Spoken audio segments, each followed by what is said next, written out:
धारणा है कि अगर कोई खूबसूरत है तो उसकी जिंदगी आसान ही होगी, क्योंकि कई काम ऐसे ही बन जाएंगे।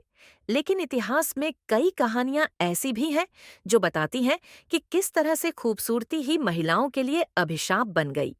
लेकिन आज हम जिस महिला की कहानी बताने जा रहे हैं, उसने ज्ञान और तप से इस अभिशाप को धो डाला और जल्द ही खुद को मुक्त कर अपनी जिंदगी से रुखसत होने से पहले इतिहास के पन्नों में ज्ञान और देवी की प्रतिमूर्ति के रूप में खुद को स्थापित कर गईं। यह कहानी है प्राचीन भारत के समृद्ध गणराज्य वैशाली में आम्रपाली नामक एक स्त्री की, जो आज भी प्रेरणा का स्रोत है। यह कहानी है आम्रपाली और उसकी अनुपम सुंदरता, विलक्षण कला और बुद्धिमत्ता की। वह किसी राजा की रानी तो नहीं बन सकीं, लेकिन दिल हर राजा का जीता, जिसके कारण दुर्भाग्य से उन्हें नगर वधू का दर्जा मिला। हम चर्चा कर रहे हैं एक ऐसे महिला की ऐसी कहानी की, जिसके जीवन में ऐश्वर्य और प्रतिष्ठा की कोई कमी नहीं थी, लेकिन उसके हृदय में सच्चे सुख और शांति की गहरी प्यास थी, और जिसके लिए आम्रपाली ने सब कुछ छोड़कर तपस्या का मार्ग अपनाया। जिसने अपनी संपत्ति, वैभव और नगर वधू का पद त्याग दिया और अपना जीवन ध्यान, सेवा और साधना के लिए समर्पित कर दिया। लेकिन इस कहानी से पहले आम्रपाली के कुछ अन्य कहानियों की तरफ बढ़ते हैं, जिसकी वजह से उन्हें नगर वधू का दर्जा दिया गया था। अब आप सोच रहे होंगे कि उनका नाम आम्रपाली कैसे पड़ा। तो ऐसा माना जाता है कि आम्र का अर्थ होता है आम का फल और पाली का अर्थ होता है पंक्ति या पंक्तिबद्ध। इसके अनुसार उनका नाम आम्रपाली इसलिए पड़ा कि वह जन्म के समय अपनी मां के पास अम्बा, आम का पेड़, के पास खेल रही थी। यह प्रतीकात्मक रूप से इस बात का संकेत था कि उसका जन्म और जीवन किसी तरह आम के वृक्ष से जुड़े थे। कहीं कहीं यह भी कहा जाता है कि आम्रपाली का नाम इसलिए पड़ा क्योंकि वह बेहद सुंदर और आकर्षक थी, जैसे आम का फल जिसे सबका प्रिय माना जाता है। आम्रपाली का रूप इतना आकर्षक था कि उसकी तुलना आम के मीठे और स्वादिष्ट फल से की जाती थी, जिसके कारण उसे आम्रपाली कहा गया। वहीं कुछ अन्य का मानना है कि आम्रपाली वैशाली नगर के एक गरीब दंपति को आम के पेड़ के नीचे मिली थी। नवजात बच्ची को इस तरह से देखकर उस दंपति ने उसे उठा लिया और आम के पेड़ के नीचे पड़े होने के कारण उसका नाम आम्रपाली रख दिया। जैसे जैसे वह बड़ी होती गई, उसकी खूबसूरती की चर्चा होने लगी। आम्रपाली का सौंदर्य इतना प्रसिद्ध था कि यह नाम उसकी सुंदरता और आकर्षण का प्रतीक बन गया। इसी कारण वैशाली के राजा ने उसे नगर वधू का दर्जा दिया और उसे रहने के लिए महल दिए। नगर वधू बनने से पहले उसने राजा से शर्त रखी कि उसके मर्जी के बिना कोई उसे छू नहीं सकता। अगर वह छूता है तो उसे राजदंड दिया जाएगा। पूरे वैशाली में आम्रपाली की चर्चा धीरे धीरे फैलती गई। ऐसे में अन्य राजा महाराजा आम्रपाली से मिलने के सपने संजोने लगे। ऐसी ही एक कहानी मगध साम्राज्य के राजा बिम्बिसार के साथ आम्रपाली के मिलन की कहानी सबसे प्रसिद्ध कथाओं में से एक है। बिम्बिसार मगध साम्राज्य का शक्तिशाली और प्रजावत्सल सम्राट, अपने समय का एक कुशल शासक और कूटनीतिज्ञ था। उसकी शासन कला और दूरदर्शिता की प्रशंसा दूर दूर तक होती थी। ऐसा कहा जाता है कि बिम्बिसार एक बार छद्म वेश में वैशाली आए। आखिर आते भी ना क्यों, क्योंकि चमकती चांदनी रात में अम्रपाली अपने महल के आंगन में जब खड़ी होती तो ऐसा लगता कि उनकी आंखें कामदेव के प्रेम बाणों की तरह गहरी और मादक हैं। उन्होंने लाल रंग की एक महीन सिल्क की साड़ी पहन रखी है, जो उनके तन को चंद लहरों की तरह छूती हुई बह रही है। उनकी कमर पर रेशमी घुंघरू बंधे हैं, जिनकी झंकार उनकी हर नाजुक हरकत को संगीत में बदल देती है। आम्रपाली, जिसकी सुंदरता किसी सजीव चित्र की भांति थी, उसके रूप की चर्चा मगध के हर कोने में होती थी। उसकी त्वचा चांदनी की तरह उज्ज्वल और मखमली थी, जिसे देखकर लगता था कि चंद्रमा ने अपनी सबसे कोमल किरणें उसे सौंप दी हैं। उसकी गहरी कजरारी आंखें जैसे प्रेम की अनकही कहानियों का समंदर थीं, जिनमें देखने वाला बस डूब जाना चाहता था। उसके होंठ गुलाब की नमी से भी अधिक रसपूर्ण थे, जो एक हल्की मुस्कान के साथ उसके चेहरे को और भी मोहक बना देते थे। जब वह अपने होठों से कोई शब्द कहती तो ऐसा लगता मानो वसंत की मदमाती बयार बह रही हो। आम्रपाली का यौवन उसके हर अंग से छलकता था। उसकी चाल में ऐसा लचक था जैसे कचनार की डाली हवा में झूम रही हो। उसकी कमर इतनी पतली थी कि किसी बेल की तरह लहराती हुई प्रतीत होती थी।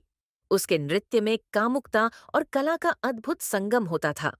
हर अंग का आंदोलन, हर मुद्रा प्रेम और आकर्षण का जादू बिखेर देती थी। जब वह अपने महकते केशों को ढीला छोड़ती तो ऐसा लगता जैसे रात अपनी स्याही को उसकी सुंदरता पर न्यौछावर कर रही हो। उसकी साड़ी का झीना कपड़ा उसके कोमल शरीर को छूकर जैसे और भी अद्भुत हो जाता। उसकी नाभि, जो स्वर्ण कलश की तरह सजीव थी, हर देखने वाले को सम्मोहित कर देती थी। अम्रपाली की कामुकता उसकी शक्ति थी, जो प्रेम, सौंदर्य और आकर्षण का जीवंत प्रतीक थी। जब वह नृत्य करती थीं, तो उनके कोमल हाथों की हर एक मुद्रा प्रेम और श्रृंगार को बयां करती थी। उनके होठों पर एक हल्की मुस्कान होती थी, जो रहस्यमयी और आकर्षक थी। उनके हर कदम से ऐसा लगता जैसे धरती खुद को धन्य मान रही हो। उनकी चाल में आत्मविश्वास और मोहकता थी, और उनकी आंखें दर्शकों के दिलों में एक अदृश्य जादू कर देती थी। इस तरह की कामुकता, जो आकर्षण और कला का संतुलन बनाए रखती है, आम्रपाली के व्यक्तित्व का एक प्रमुख पहलू रही होगी। उनकी कहानी उनके शारीरिक सौंदर्य के साथ साथ उनकी आंतरिक शक्ति और आत्मनिर्भरता को भी बखूबी उजागर करती थी। इस प्रभाव के कारण मगध सम्राट बिंबिसार आम्रपाली की सुंदरता और बुद्धिमत्ता के बारे में सुनकर उससे मिलने के लिए उत्सुक थे। जब बिंबिसार ने आम्रपाली को देखा तो वह उसकी मोहकता और गरिमा से अभिभूत हो गए। उन दोनों के बीच का संवाद किसी शाही राजसभा के तर्क वितर्क जैसा नहीं था। यह दो आत्माओं का गहन मिलन था। आम्रपाली ने अपने सौंदर्य और विद्वत्ता से बिंबिसार को आकर्षित किया, और बिंबिसार ने अपनी गरिमा और धैर्य से आम्रपाली का हृदय जीत लिया। इस तरह दोनों के बीच प्रेम संबंध स्थापित हुआ। हालांकि यह प्रेम केवल व्यक्तिगत सुख का नहीं था, यह राजनीति और सामाजिक व्यवस्था की सीमाओं से घिरा हुआ था। आम्रपाली वैशाली की नगर वधू थी, और उसके प्रति किसी राजा का व्यक्तिगत प्रेम उस समय की राजनीतिक स्थितियों के लिए चुनौती बन सकता था। यह भी कहा जाता है कि बिंबिसार ने आम्रपाली के प्रति अपने प्रेम को छिपा कर रखा, क्योंकि वह जानते थे कि उनका प्रेम न केवल उनकी प्रतिष्ठा बल्कि दोनों राज्यों के संबंधों को भी प्रभावित कर सकता है। कुछ कथाओं में यह उल्लेख मिलता है कि आम्रपाली वैशाली की नगर वधू थीं, और वैशाली लिच्छवी गणराज्य का हिस्सा था। ऐसे में लिच्छवी कुल के राजाओं और अमीर लोगों ने भी आम्रपाली के साथ समय बिताया। नगर वधू का दर्जा होने के कारण आम्रपाली केवल व्यक्तिगत प्रेमिका नहीं, बल्कि पूरे राज्य की सांस्कृतिक और सामाजिक प्रतिष्ठा का प्रतीक थीं। यह संभव है कि लिच्छवी राजकुमार और उच्च अधिकारी उनके सान्निध्य में रहे हों, लेकिन यह संबंध व्यक्तिगत प्रेम से अधिक राजनीतिक और सांस्कृतिक था। अब बढ़ते हैं उस कहानी की ओर जिसकी वजह से आम्रपाली ने अपने जीवन को बदल डाला, जिसके कारण उसकी कहानी भारतीय इतिहास और संस्कृति में एक महत्वपूर्ण स्थान रखती है। ऐसा ऐतिहासिक रूप से उल्लेख मिलता है कि वैशाली उस समय गणराज्य के रूप में प्रसिद्ध था, जहां लोग कला, संस्कृति और व्यापार में उन्नति कर रहे थे। आम्रपाली ने अपने अद्भुत नृत्य और गायन से लोगों का मन मोह लिया था, लेकिन उसकी आत्मा मानो किसी अज्ञात सत्य की खोज में भटक रही थी। सुंदरता और वैभव ने उसे बाहरी सुख तो दिए, लेकिन आत्मिक शांति उससे कोसों दूर थी। एक दिन वैशाली में महात्मा बुद्ध अपने शिष्यों के साथ आए। बुद्ध अपने ज्ञान और करुणा के लिए विख्यात थे। उनकी शिक्षाओं ने हजारों लोगों के जीवन को बदला था। उनके प्रवचनों की चर्चा सुनकर आम्रपाली भी उन्हें सुनने पहुंची।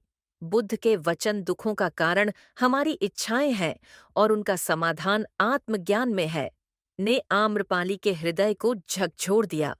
आम्रपाली ने बुद्ध के पास जाकर उनसे विनम्रता से कहा, भंते, आपके शब्द मेरे हृदय को स्पर्श कर गए हैं। क्या आप कृपा कर मेरे घर पधारेंगे? बुद्ध ने मुस्कुराते हुए कहा, ज्ञान का प्रकाश हर स्थान पर पहुंचना चाहिए। मैं अवश्य आऊंगा। नगर के प्रतिष्ठित लोग यह देखकर आश्चर्यचकित थे कि बुद्ध ने नगर वधू के घर जाने का निमंत्रण स्वीकार किया। परंतु बुद्ध के लिए सभी मनुष्य समान थे। उनके लिए व्यक्ति का बाहरी स्वरूप और स्थिति महत्वपूर्ण नहीं थी। जब बुद्ध आम्रपाली के घर पहुंचे तो आम्रपाली ने अपना बहुत बड़ा सौभाग्य समझते हुए उनके आदर सत्कार में कोई कमी नहीं छोड़ी। भगवान बुद्ध को अपने घर में पाकर मानो वह धन्य हो गई हो। आम्रपाली ने धीमे स्वर में कहा, भगवान, मैंने इस संसार के सारे सुख देखे हैं, लेकिन मेरा मन फिर भी अशांत है। यह क्षणिक सौंदर्य और ऐश्वर्य मुझे संतोष नहीं दे पाता। मुझे सत्य का मार्ग दिखाइए। बुद्ध ने कहा, आम्रपाली, संसार में जो भी स्थायी नहीं है वह दुख का कारण है। सौंदर्य, धन और यश क्षणिक है। स्थायी सुख केवल आत्मज्ञान और करुणा में है। इस प्रकार उन्होंने आम्रपाली के हर प्रश्न का उत्तर देते हुए उन्होंने उसे सिखाया कि यह शरीर, यह सौंदर्य और यह वैभव सब नश्वर है। सच्चा सौंदर्य करुणा, सत्य और त्याग में है। आम्रपाली ने बुद्ध के वचनों से प्रेरित होकर अपने जीवन की दिशा बदलने का निर्णय लिया। उसने अपनी संपत्ति, वैभव और नगरवधु का पद त्याग दिया। उसने बौद्ध धर्म की दीक्षा ली और अपना जीवन ध्यान, सेवा और साधना के लिए समर्पित कर दिया। आम्रपाली ने बौद्ध भिक्षुणी बनकर अपना पूरा जीवन मानव सेवा और धर्म के प्रचार में लगा दिया। उसका जीवन यह प्रमाणित करता है कि सच्चा सुख बाहरी पदार्थों में नहीं, बल्कि आत्मा की शांति के लिए सत्य को पालन करने में है। ये कहानी हमें सिखाती है कि किसी भी परिस्थिति में जीवन को बदलने की क्षमता हमारे अंदर है। सच्चा सुख और शांति केवल करुणा, त्याग और सत्य के मार्ग पर चलकर ही पाया जा सकता है। आम्रपाली और बुद्ध का यह संवाद एक आदर्श उदाहरण है कि ज्ञान और करुणा का प्रकाश किसी भी हृदय को परिवर्तित कर सकता है। आम्रपाली और बुद्ध का मिलन केवल एक नर्तकी और एक संत का मिलन नहीं था। यह एक आत्मा की गहन खोज और सत्य के मार्ग पर चलने की प्रेरणा का प्रतीक है। यह दर्शाता है कि किसी भी जीवन स्थिति में सत्य और मुक्ति प्राप्त की जा सकती है, यदि व्यक्ति भीतर से तैयार हो। यह कथा यह भी दर्शाती है कि बुद्ध का ज्ञान सभी के लिए खुला था, चाहे वह कोई राजा हो या नगरवधु। उनकी करुणा और शिक्षा ने आम्रपाली को एक नए जीवन की दिशा दी, जिससे वह केवल आम्रपाली ही नहीं रही, बल्कि आध्यात्मिक प्रेरणा का प्रतीक बन गई। ऐसी एक महान दास्तां के साथ हम फिर मिलेंगे। चैनल सब्सक्राइब कर हमसे जुड़ें और लाइक कमेंट के जरिए अपना प्यार बनाए रखें।